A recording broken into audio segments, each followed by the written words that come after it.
जय श्री हरि दोस्तों, स्वागत है आप सभी का आपके अपने YouTube चैनल पर, जहां हम आपके लिए लाते हैं धर्म, भक्ति और अध्यात्म से जुड़ी प्रेरणादायक कथाएं। जहां हम बात करेंगे देवशयनी एकादशी की, जो भगवान विष्णु के शयन और चतुर्मास की शुरुआत का प्रतीक मानी जाती है। हिंदू धर्म में हर एक एकादशी का विशेष महत्व है। साल में पड़ने वाली 24 एकादशियों में से देवशयनी एकादशी का विशेष महत्व है।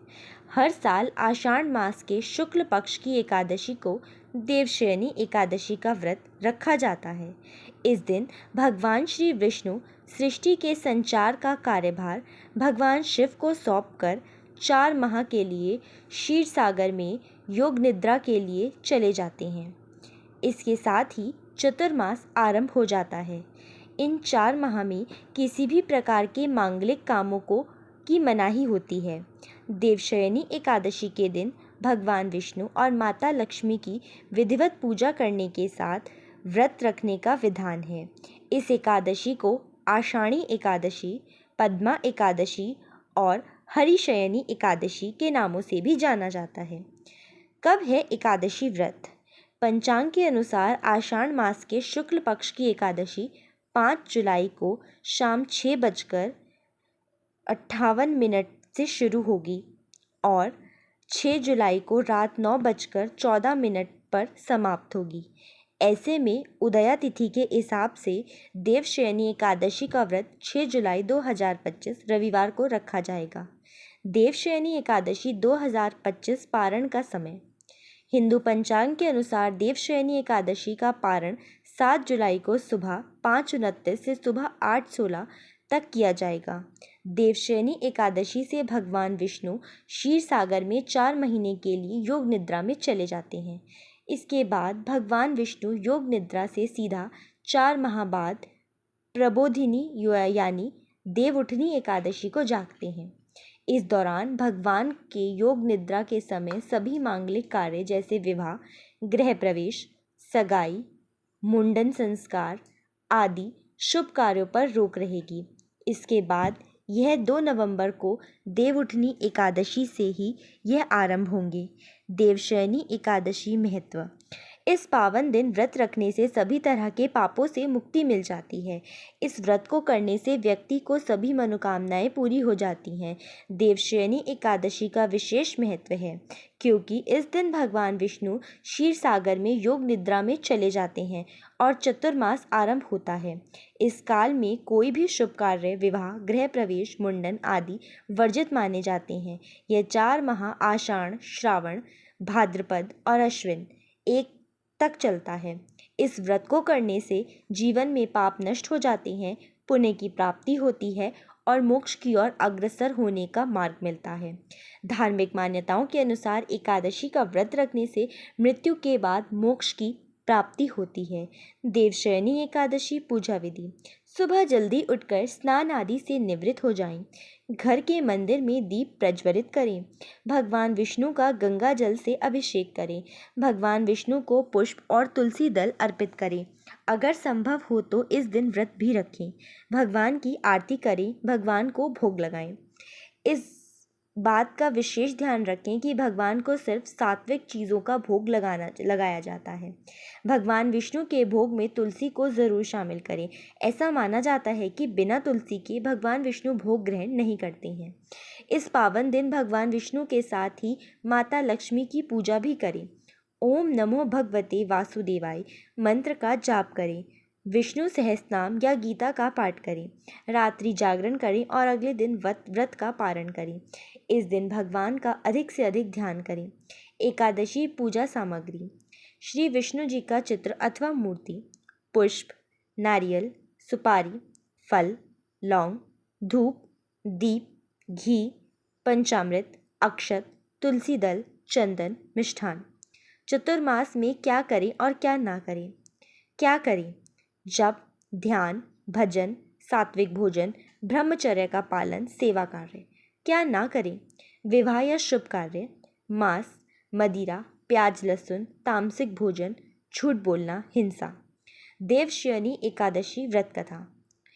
अब मैं आपको सुनाने जा रही हूँ देवशयनी एकादशी की पावन कथा, जिसे सुनने और श्रद्धा से व्रत करने से सभी पाप नष्ट हो जाते हैं और मोक्ष की प्राप्ति होती है। आइए कथा शुरू करते हैं। बहुत प्राचीन समय की बात है। सतयुग में नर नारायण नाम के अत्यंत तेजस्वी राजा थे, जो धर्म के अनुसार राज्य चलाते थे। वे अपने राज्य की प्रजा को संतान के समान मानते थे। उनके राज्य में सभी सुख और संतुष्ट थे। लेकिन जब राजा वृद्ध हुए तो उन्होंने अपने पुत्र मांधाता को राज्य सौंप दिया। राजा मांधाता भी अत्यंत धर्मपरायण, सत्यवादी और प्रजा हितैषी राजा थे। लेकिन एक बार उनके राज्य में 3 वर्षों तक वर्षा नहीं हुई। नदी, तालाब, झील सूख गई, फसलें नष्ट हो गई और लोग भूख प्यास से त्रस्त हो उठे। पशु पक्षी तक मरने लगे। संपूर्ण राज्य अकाल की चपेट में आ गया। राजा मंधाता इस आपदा से अत्यंत व्याकुल हो गए। उन्होंने सोचा कि मैं तो सदा धर्म के मार्ग पर चला, फिर भी ऐसा भयानक संकट क्यों आया। समाधान खोजते हुए वे महान तेजस्वी ऋषि अंगिरा के आश्रम पहुँचे और उन्हें सारी समस्या बताई। ऋषि अंगिरा का समाधान।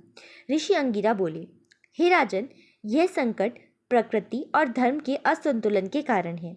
इसका समाधान है कि आप और आपकी प्रजा श्रद्धा से आषाढ़ शुक्ल पक्ष की एकादशी का व्रत करें, जिसे देवशयनी एकादशी कहा जाता है। यह व्रत भगवान विष्णु को अत्यंत प्रिय है। इस दिन भगवान विष्णु योग निद्रा में चले जाते हैं और 4 महीने बाद कार्तिक शुक्ल एकादशी को जागते हैं। इस व्रत को करने से पापों का नाश और वर्षा की कृपा होती है। व्रत का प्रभाव। राजा ने ऋषि की आज्ञा मानकर व्रत किया। उन्होंने उपवास रखा, दिन भर भगवान विष्णु का ध्यान किया, रात को जागरण किया और अगले दिन विधि पूर्वक पारण किया। उसके बाद जैसे चमत्कार हुआ, घने बादल छाए, मूसलाधार वर्षा हुई, धरती हरी भरी हो गई, फसलें लहलाने लगी और प्रजा पुनः आनंद में डूब गई। राजा मंधाता ने तब यह सब व्रत पूरे राज्य से हर वर्ष करवाना प्रारंभ किया। इस प्रकार देवशयनी एकादशी व्रत का महत्व स्थापित हुआ। कथा का संदेश। यह व्रत हमें बताता है कि जब हम भगवान विष्णु की श्रद्धा से स्मरण करते हैं, धर्म का पालन करते हैं और अपने जीवन में सात्विकता लाते हैं, तब हर संकट टल सकता है। चतुर्मास में हम अपनी इंद्रियों को वश में रखते हुए भक्ति, ध्यान और सेवा करते हैं और आत्मा को शुद्ध करते हैं। जो भी श्रद्धा भाव से देवशयनी एकादशी का व्रत करता है, कथा सुनता है और हरि नाम का स्मरण करता है, उसे मोक्ष की प्राप्ति होती है और भगवान विष्णु की कृपा सदैव बनी रहती है। भगवान विष्णु के योग निद्रा में जाने की कथा। मान्यता है कि आषाढ़ शुक्ल एकादशी को भगवान विष्णु क्षीर सागर में शेषनाग की शैया पर 4 माह की योग निद्रा में चले जाते हैं। इस दौरान समस्त सृष्टि का संचालन माँ लक्ष्मी, ब्रह्मा और भगवान शिव की देखरेख में चलता है। यह 4 माह का समय चतुर्मास कहलाता है। इस काल में साधना, तप, संयम, उपवास और सेवा का विशेष महत्व होता है। इसे आत्मिक उन्नति का काल भी माना जाता है। चतुर्मास क्या होता है? चतुर्मास का शाब्दिक अर्थ है 4 महीने। यह आषाढ़ शुक्ल एकादशी से पूरा होकर कार्तिक शुक्ल एकादशी तक रहता है। यह समय आत्म संयम, व्रत, तप, ध्यान, तप और सात्विक जीवन शैली का प्रतीक है। पंढरपुर यात्रा और विट्ठल भगवान की विशेष पूजा। महाराष्ट्र का महाउत्सव। महाराष्ट्र में देवशयनी एकादशी के दिन विठोबा भगवान विष्णु के रूप की विशेष पूजा होती है। लाखों भक्त पंढरपुर यात्रा करते हैं। यह महाराष्ट्र की सबसे बड़ी भक्ति यात्रा में से एक मानी जाती है। भक्त पैदल चलते हुए जय जय राम कृष्ण हरि का जाप करते हैं। स्कंद पुराण से संदर्भ। देवशयनी एकादशी का वर्णन स्कंद पुराण के वैशाख महत्यम में भी मिलता है। यह बताया गया है कि इस दिन व्रत और विष्णु पूजन करने से ब्रह्म हत्या जैसे महापाप भी नष्ट हो जाते हैं। फल श्रुति। व्रत का फल। एकादशी व्रत करने से 1000 अश्वमेध यज्ञ और 100 राजसूय यज्ञों के बराबर फल मिलता है।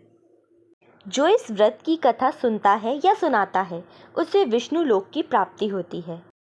जो इस व्रत कथा को सुनता है या सुनाता है उसे विष्णु लोक की प्राप्ति होती है। जीवन में सुख, धन, शांति और मोक्ष का मार्ग प्रशस्त होता है। कमेंट में लिखें जय श्री विष्णु, यश हरिओम, नारायण नमः।